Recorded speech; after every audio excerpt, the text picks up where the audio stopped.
Para começar essa conversa de hoje, preciso antes nos transportar no tempo e no espaço até a corte portuguesa do século XVI.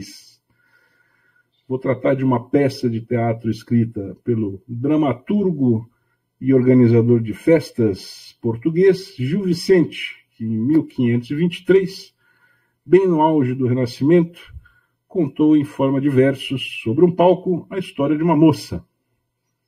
A farsa de Inês Pereira trata de forma cômica sobre o dilema de uma jovem mulher que, tendo chegado à idade de se casar, não consegue escolher dentre os pretendentes o companheiro ideal.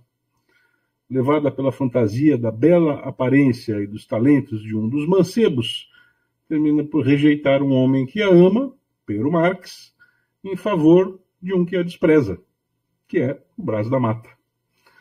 Depois do fracasso conjugal inicial, Inês Pereira refaz a sua escolha e termina construindo uma vida relativamente feliz ao lado do antigo pretendente.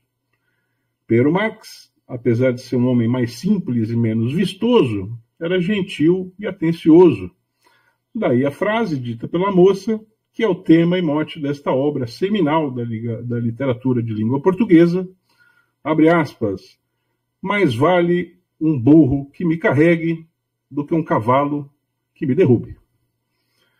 Essa alegoria equina não é fortuita. Devemos ter em mente que no auge do Renascimento, em Portugal do século XVI, o cavalo era um animal que significava para aquela sociedade mais do que um mero meio de transporte.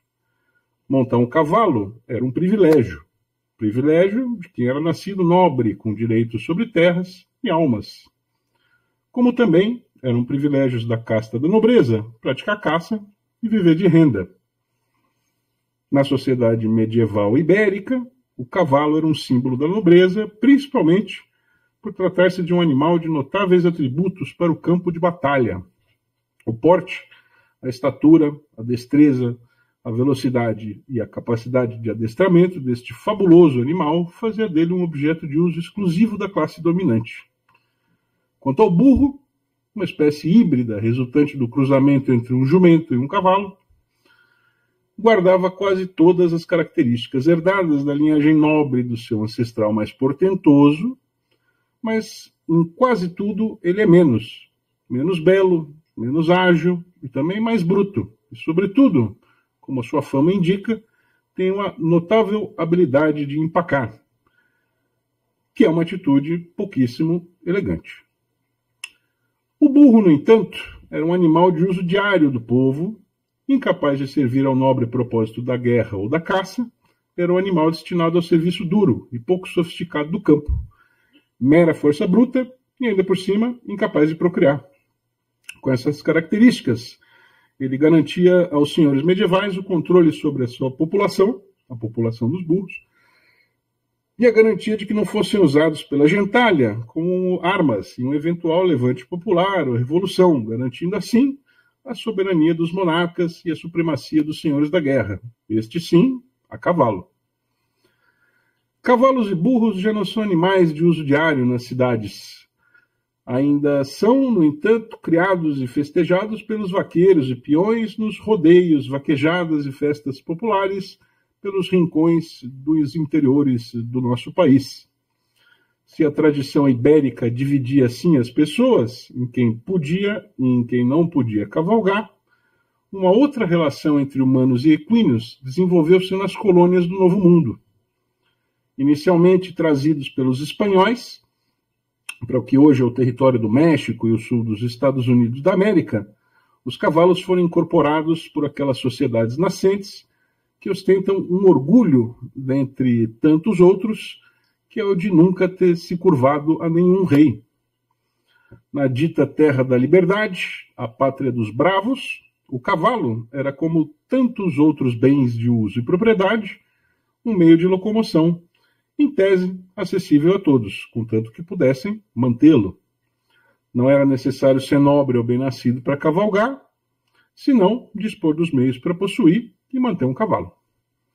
A figura, imortalizada pelos romances de folhetim e depois pelos filmes de faroeste, nos ensinaram que, com exceção da qualidade dos seus revólveres e da tenacidade dos seus cavalos, todos os homens eram igualmente livres e iguais. Cowboys, xerifes, mocinhos, bandidos e até os indígenas, exterminados aos borbotões pelas forças públicas daquele país, aprenderam a cavalgar para resistir ao massacre, o que só afirma o caráter democrático do acesso ao cavalo no Velho Oeste selvagem. O que é uma moto, se não um cavalo industrial? Se ao invés das rédeas considerarmos um guidão, no lugar da sela um selim, que ao invés de água que bebem os cavalos, as motos bebam petróleo. E ao contrário das ferraduras forjadas no aço e fogo, considerarmos os pneus também manufaturados a quente, só que em borracha macia. Quanto ao estribo, este se manteve intacto. Se uma moto da propaganda da televisão é um símbolo de liberdade, na cultura inventada pelos americanos do norte, o cavalo também simbolizava este mesmo tipo de liberdade, que era a possibilidade de ser livre, contanto que você estivesse bem armado e com disposição para defender o seu quinhão.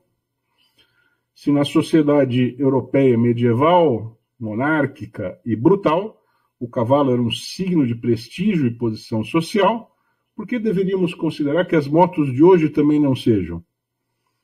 Se havia burros e cavalos para os diferentes estratos da sociedade bruta e desigual dos feudos, será que não replicamos de alguma forma com os cavalos de metal da contemporaneidade este papel que os animais de outrora desempenhavam?